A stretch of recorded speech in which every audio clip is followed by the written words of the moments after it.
అందరికీ నమస్కారం. Hello everybody, నేను బివి సత్యనాగేష్.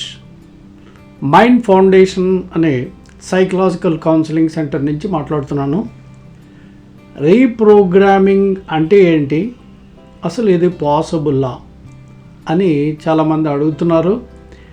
ఈ మధ్యకాలంలో రీప్రోగ్రామింగ్ అని, రీఇంజనీరింగ్ అని, అలాగే న్యూరోప్లాస్టిసిటీ అని ఈ పదాలు బాగా ఎక్కువగా వినిపిస్తున్నాయి.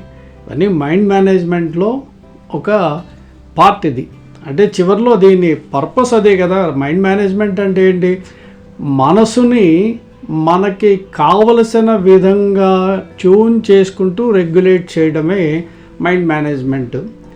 అల్టిమేట్ గోల్ ఏంటి, రీప్రోగ్రామ్ చేసుకొని మనలో భావాలను మార్చుకోవడం, సంతోషంగా ఉండడం కోసం చేసే ఒక ప్రయత్నంలో ఈ రీప్రోగ్రామింగ్ అనేది వస్తుంది.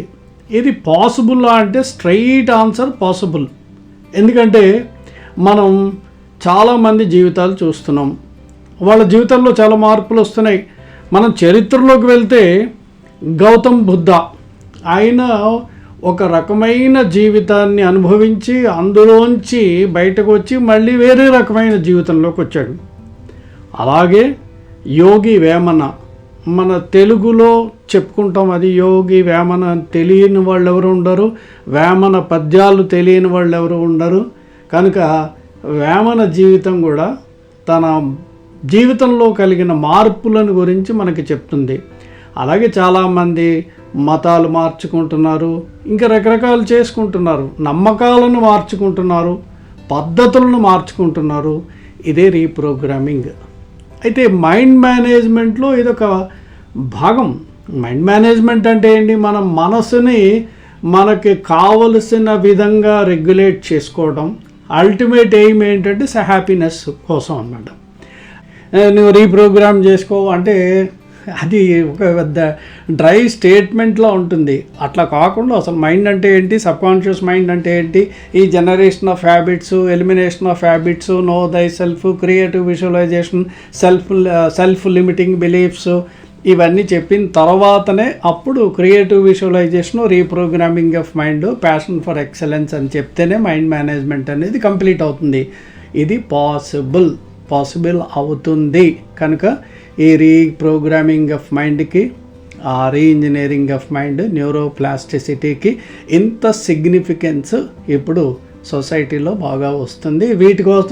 దీనికోసం ఈ రీప్రోగ్రామింగ్ ఆఫ్ మైండ్ కోసం అప్రోచ్ అవుతున్నారు కూడా చాలామంది. థెరపటిక్ మెథడ్స్ ఏవైనా వాడతామా అని కూడా ఒక డౌట్ ఉంది. కొన్ని లెవెల్స్ ఉంటాయి. ఇప్పుడు మామూలుగా జనరల్ గైడెన్స్ వేరు, కౌన్సిలింగ్ వేరు. మళ్ళీ కౌన్సిలింగ్ అంటే ఎమోషనల్ ప్రాసెస్. తర్వాత థెరపటిక్ మెథడ్స్ వాడతాం. అందులో CBT, REBT, EFT, Silva mind method, NLP, hypnosis, ఇలాంటివన్నీ కూడా వాడటం జరుగుతుంది. అయితే అందరికీ అన్నీ సూట్ కావు. ఇప్పుడు అన్ని కాన్షియస్ స్టేట్లో జరుగుతాయి. ఇప్పుడు ఫర్ ఎగ్జాంపుల్ సిబిటి కానీ, ఆర్ఈబిటి కానీ, ఈ ఎన్ఎల్పి ఇవన్నీ కూడా కంప్లీట్గా కాన్షియస్ స్టేట్లో చేయొచ్చు. అలా కాకుండా కొంచెం సెమీ కాన్షియస్ స్టేట్లోకి వెళ్ళి తీసుకెళ్ళాలి అంటే ఈ హిప్నాసిస్, కొంతవరకు సిల్వా మైండ్ అంత అవసరం లేదు, కానీ కొంత ఆల్ఫా స్టేట్లోకి తీసుకెళ్ళాలంటారు. ఆల్ఫా స్టేట్ అంటే అదే సెమీ కాన్షియస్ స్టేటు. అక్కడ ఈ థెరపటిక్ సజెషన్స్ ఇవ్వడం అనేది జరుగుతుంది. అయితే ఒక చిన్న విన్నపం ఏంటంటే, ఈ రీప్రోగ్రామింగ్ ఆఫ్ మైండ్ అనేది మైండ్ మేనేజ్మెంట్లో ఒక కాన్సెప్ట్ కనుక ఈ మొత్తం కాన్సెప్ట్స్ అని, అంటే మైండ్ మేనేజ్మెంట్ అంతా చెప్పాలంటే 1 డే కానీ 2 డేస్ కానీ పడుతుంది సెమినార్లా చేస్తే. అలా కాకుండా ఒక ఇండివిజువల్కి కౌన్సిలింగ్ సెషన్స్ అలా తీసుకోవాలంటే ఒక 6, 5, 7 అవుతాయి, depending on how they receive the information, రిసెప్టివిటీని బట్టి ఉంటుంది. సో అందుకని ఇది ఇప్పుడు నేను చెప్పినట్టుగా ఇంత తక్కువ టైంలో రీప్రోగ్రామింగ్ అయిపోతుందంటే అవ్వదు. ఎందుకంటే స్ట్రాంగ్ బిలీఫ్స్ ఉంటాయి, వాటిని రీప్లేస్ చేయాలనే ఉద్దేశంతో కాకుండా స్లోగా డీసెన్సిటైజేషన్ అనే పద్ధతిలో వెళ్తాం. అవసరమైతే సిస్టమాటిక్ డీసెన్సిటైజేషన్ అలాంటి టెక్నిక్స్ కూడా వాడటం జరుగుతుందని చెప్తూ ఈ సమాచారం అంతా కూడా మీకు కూడా ఉపయోగపడుతుంది అనే ఉద్దేశంతో ఈ వీడియో చేశాను. సో ఈ వీడియోని మీరు అందరూ కూడా ఓపికగా చూసినందుకు ప్రత్యేకమైన థ్యాంక్స్ చెప్తూ ఇంతటితో ఇది ముగిస్తున్నాను. మళ్ళీ ఇంకో సబ్జెక్ట్తో మీ ముందుకు వస్తాను.